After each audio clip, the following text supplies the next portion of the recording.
What's up, guys? Welcome back to Muscle Talks Radio. This is episode number 7, and in this episode, I'm going to be talking about the new TD training clothing line coming out. Uh, also, natural supplements that I use for both bulking and cutting, and kind of the differences in the two phases of my diet. And then we're going to be covering male versus female weight training. There are a couple of sort of controversial topics in that one, so look out for that. As always, I will be sure to try and put some timestamps on that. So if there's a particular part of the podcast that you're more interested in than others, you can be sure to go over and check that out. Just by quickly skipping to the time. Again, I hope you're all well. Hope you all have a good week. It's currently Wednesday, so we're halfway through the week. We're all looking forward to the weekend, I'm sure. Just hang in there. You're almost there. Okay. So, first of all, we're going to go back and talk about the clothing coming out. It's something that I think a lot of people will be interested in because it's not just for the gym wear. So, in fact, there's 2 new logos that we're bringing out, both unisex, some which are very similar to others that you may recognise, but like I say, there'll be more information on those on both the TD Training Instagram highlight reel and also on my own. Again, I'll be sure to link both those in the description of this podcast. But yeah, I feel like they're more of a lifestyle kind of brand, or branding rather. Something that you can wear, just going around the shops, maybe going out with a couple of drinks with your friends, anything, going out for the day, and also in the gym as well. Which is why I think we're going to call it the lifestyle range. It's not set in stone yet, but I think we're pretty much there with that one.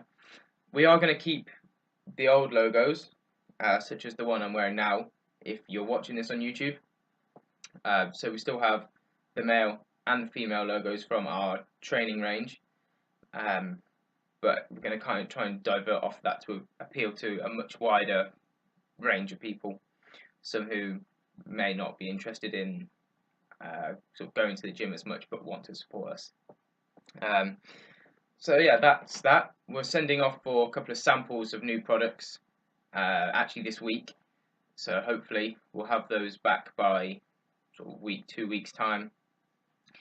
See how they look, see how they fit, test the material before we put in a big bulk order to hold some stock for about June time. So as soon as you order it, there'll be no wait. It'll just be sent, packed, done. Again, that is something that I am very eager to start doing, simply because it's a little bit different to your kind of online coaching, your personal training, but it's also something that fascinates me and really kind of makes me want to get up in the morning. But yeah, and who doesn't want to have their own clothing line, So fingers crossed that's all going to go well, and we'll see where it goes. In the meantime, for more information, don't be afraid to send me an email, send me a DM on Instagram, and like I say, I'll give you as much information as I can without revealing too much at this stage. So that kind of covers that part. Moving on to sort of the next section, if you like, is supplements for a natural bodybuilder to use, both bulking and cutting. So this is from a personal point of view.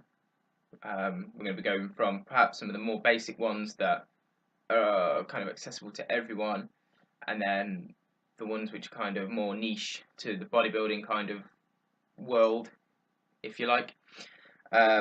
So obviously, first and foremost, we've got your whey protein. So my chosen brand is bulk powders.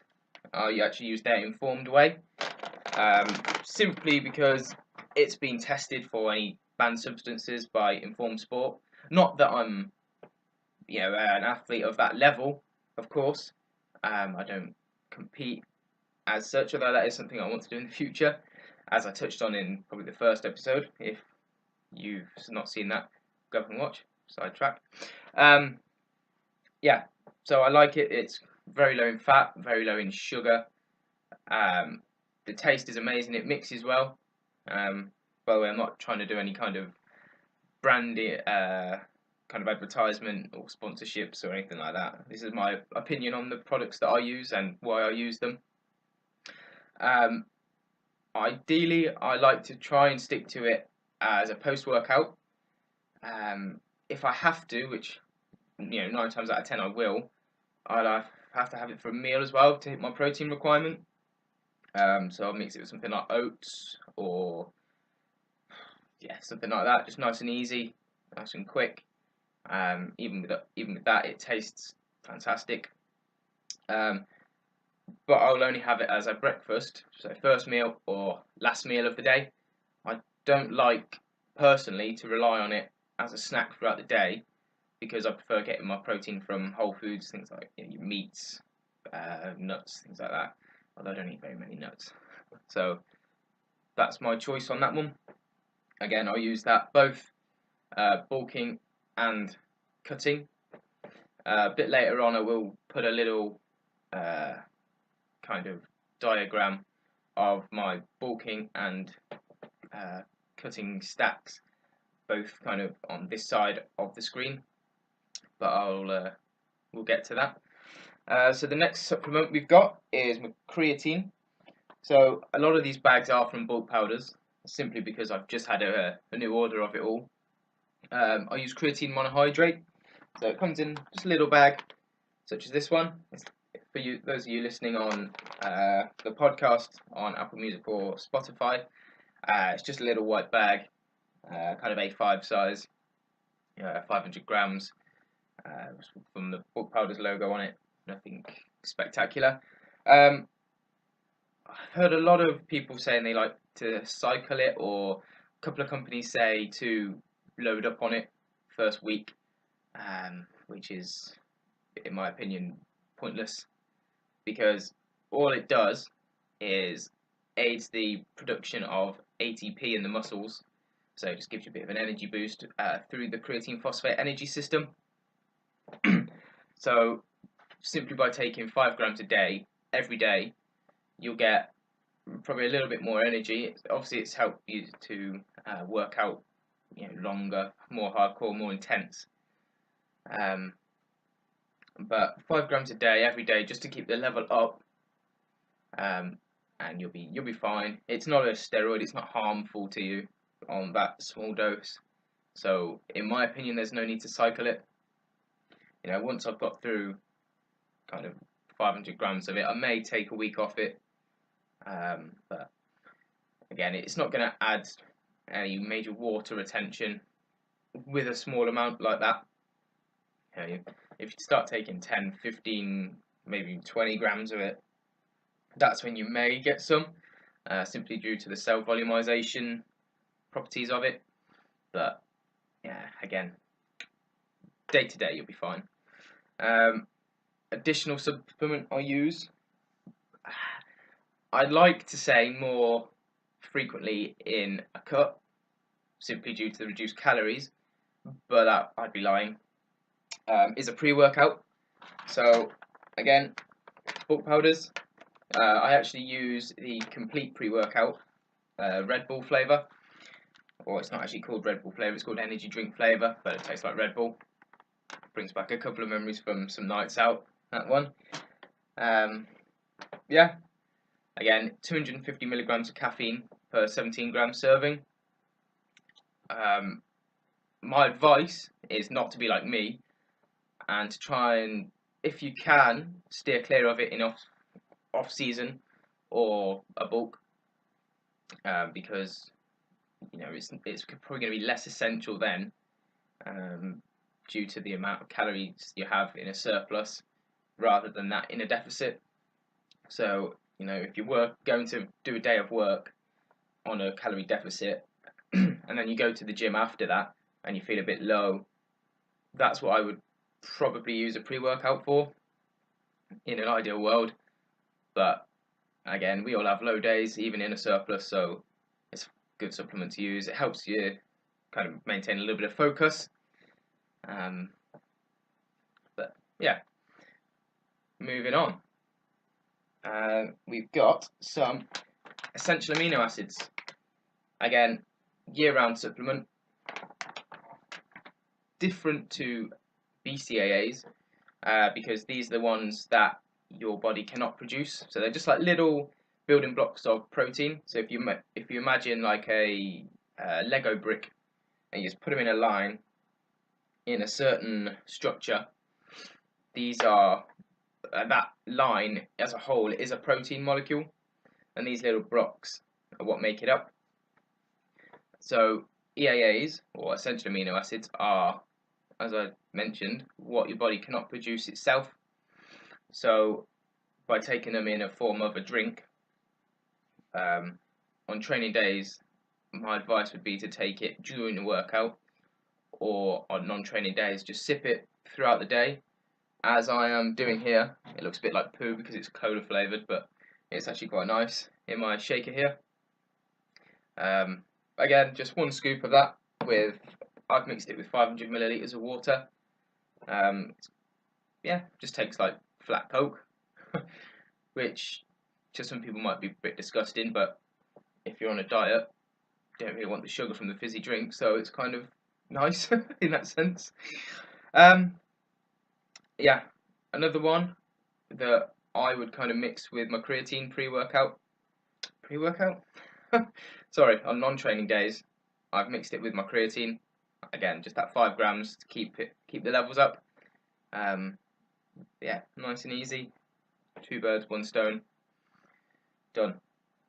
Another one is probably getting to the point where we get a little bit more niche in terms of bodybuilding supplements, if you want to call it that. We have cyclic dextrin. Now, mainly off season. In fact, 9 times out of 10, I'd recommend it off season or bulking when you're struggling to hit your calories or your carbohydrate requirement, because per scoop there's 25 grams of fast absorbed carbohydrates. What they do is they drive the amino acids into your bloodstream through osmosis. And it does this effectively because it doesn't undergo osmosis very effectively in the bloodstream. So all that's doing then is driving those amino acids through the blood to the working muscles, which help to rebuild that protein molecule a lot quicker.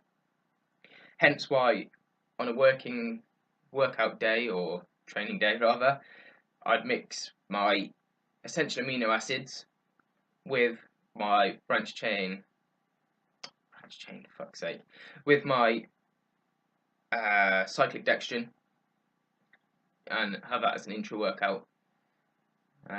But non-workout days, I'd steer clear of it. I don't need it. It's fine. Okay, so I'm just going to turn over my little page here. That's probably what you can hear. I did make a couple of notes, because trying to remember all this and say it fluently is not a strength of mine. Next one, something that I recently discovered, is, how would I say it? It's glucomannan. Basically, tiny little packet. It's actually taken from, again, I apologise for the pronunciation, the cognac plant, or the root of it, and it's basically a soluble fibre source that, in effect, in simple terms, swells up when in contact with water. So by taking 1 to 2 grams before your meals, this is especially on a cut now, when you get almost to the point where you don't want to reduce your food anymore, that's when we're going to start introducing things like this. So you just swell up if you have it with a nice glass of water just before your meal. Then you eat your meal, you feel fuller. kind of stops the psychological hunger pains, well, not hunger pains, but the psychological hunger side of dieting. Something which I'm quite keen to try out, especially hopefully getting this brace off the end of this week so I can start doing some cardio and start actually moving around a little bit more, which will be bliss. But yeah, I'll let you know how that one goes. Something I've never tried before, so yeah, I did my research and here we are.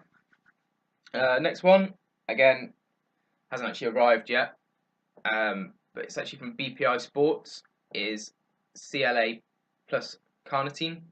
Again, apologies for the pronunciation if it's wrong. Now, all that supplement will do during a cutting phase is will improve your metabolism by driving the fat cells in the blood into the tissue cells, more specifically into the mitochondria of the tissue cells, where they're burned for fuel. So things like respiration, etc., etc., rather than being stored, which, hey, it's a real life fat burner, hey.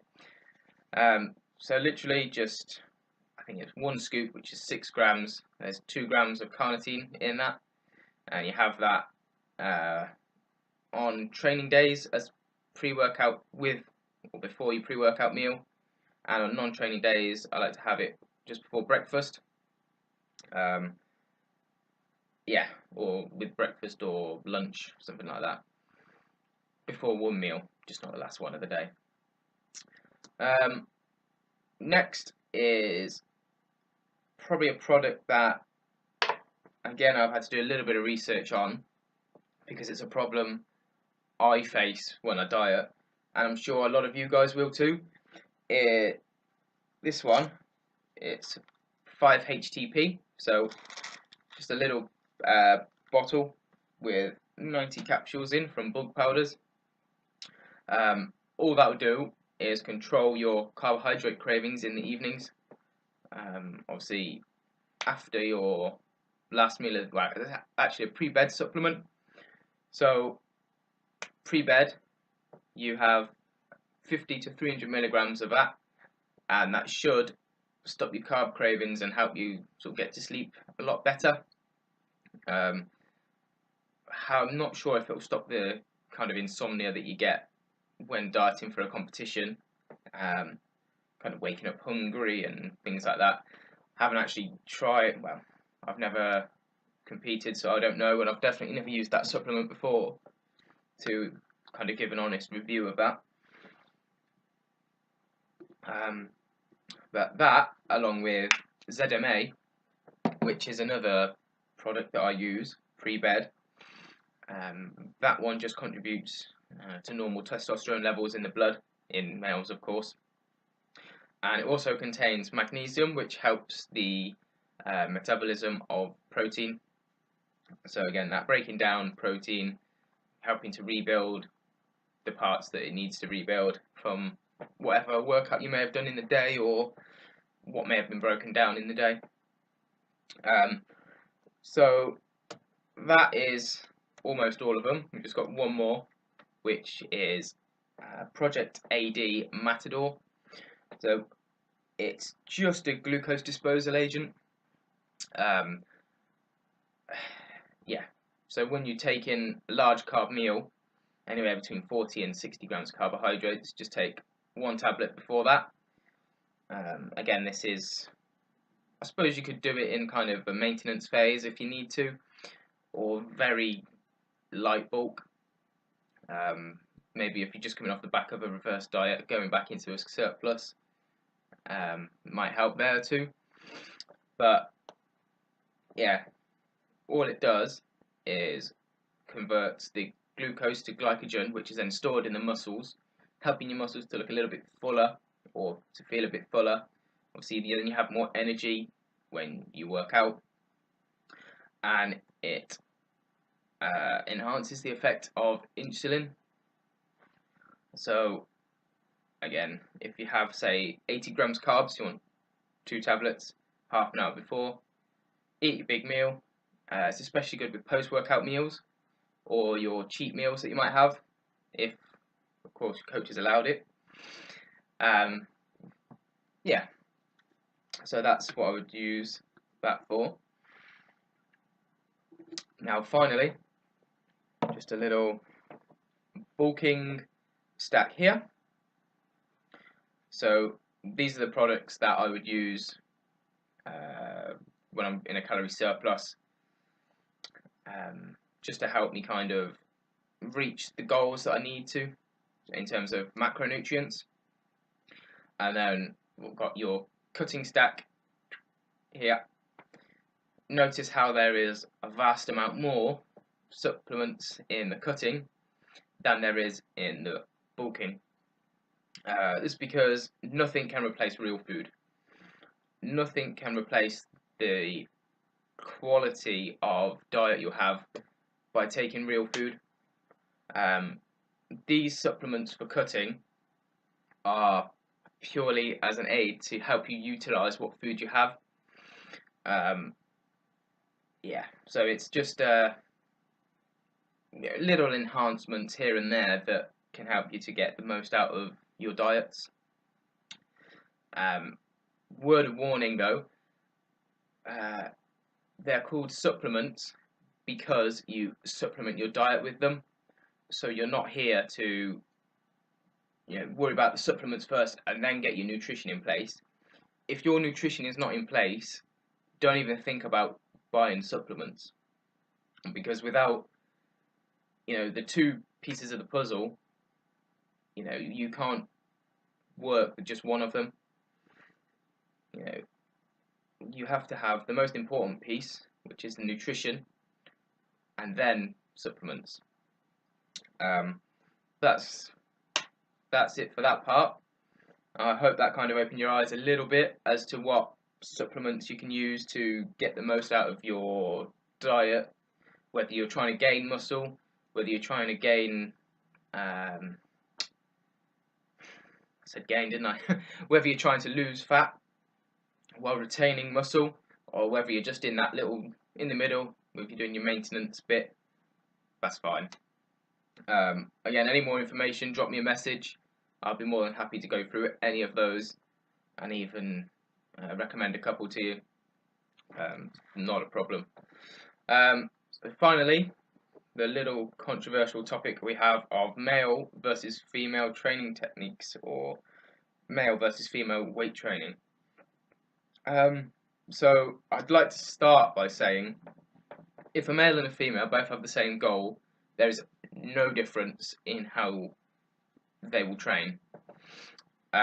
So for example, if a male was training for, I don't know, let's say to gain a little bit of upper body size, roundness of the shoulders, per se, and a female was doing exactly the same thing, she wanted round shoulders and a little bit of upper body size, maybe she's been quite skinny her life and she wants to get a little bit more shape to her physique, the same as the man, then that's the point is they both do the same things, because although the male has 10 times the amount of testosterone, which allows him to build muscle that little bit easier, female will react much better to higher volume training with shorter rest times. So that's the only difference there. Other than that, there is no difference. You do your compound movements, the more frequently you hit them, the more muscle fibers you're going to be recruiting, therefore the more growth you'll have. That principle is the same. Whether you're male or female.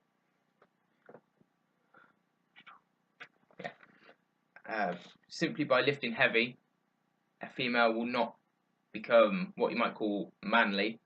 She'll just gain a bit more definition and tone to begin with, and then unless she starts taking sort of testosterone supplements which will help her to build the muscle, she won't ever, or she's in a massive calorie surplus, she won't gain that much muscle that will make her look like a man. So that's one common misconception that I think a lot of females have by going into the weight section sometimes, is don't be put off by going and trying your best and giving your all, with heavier weights than you might use normally. There's no harm in it at all. And you can pin it all back on me. I promise that you won't look like a man. If anything, I think you'll be surprised by the results you do get from lifting that little bit heavier, which obviously you want. Yeah, it is worth noting that if a male and a female have different goals, their training style will differ slightly. Typically women are stronger in their legs than men, and then men are stronger in their upper bodies than females. So, typically females want to get nice glutes, more defined legs, and sort of a toned upper body and stomach. So, whereas a male would probably want to get a little bit bigger upper body, abs, and probably a nice set of guns to go with it. Which again is another reason why they might differ slightly. But again, I cannot think of another reason why males and females should be, I want to say, treated differently in the weight section, because the functionality of their muscles is exactly the same. If you're doing a bicep curl, it's the same for a man as it is for a woman. If you're doing a squat, it's exactly the same for a man as it is for the woman, providing they've got the same setup, exactly the same squat bar, squat rack. If a male's training with a female, it makes no difference as long as their goals are the same. Because if the man's trying to get bigger legs and she's trying to get bigger legs, they're both going to want to do some squats, leg extensions, maybe some leg curls, Romanian deadlifts, and perhaps calf raises. It's not hard at all really to understand that the kind of mechanics of it are just the same, which is why when I train my clients, it's not, okay, well, you're a female, so I'm going to train you like this. I say, right, you want to achieve this goal, so that's why I'm going to achieve you this way, train you this way. But yeah, so that pretty much sums up this podcast. I think we're touching half an hour now, so I think I'll probably cut it down there. I hope you enjoyed it. Be sure to check out my Instagram, TD Training's Instagram. Any questions you might have, feel free to drop me an email or comment on YouTube, on Spotify, Apple Music. Leave a comment, drop a like. Make sure you subscribed on all three of those. Share this on your Insta stories. Make sure you tag me, tag TD Training. Let me know you're listening. And again, any feedback is always appreciated. Hope you keep driving on with this week.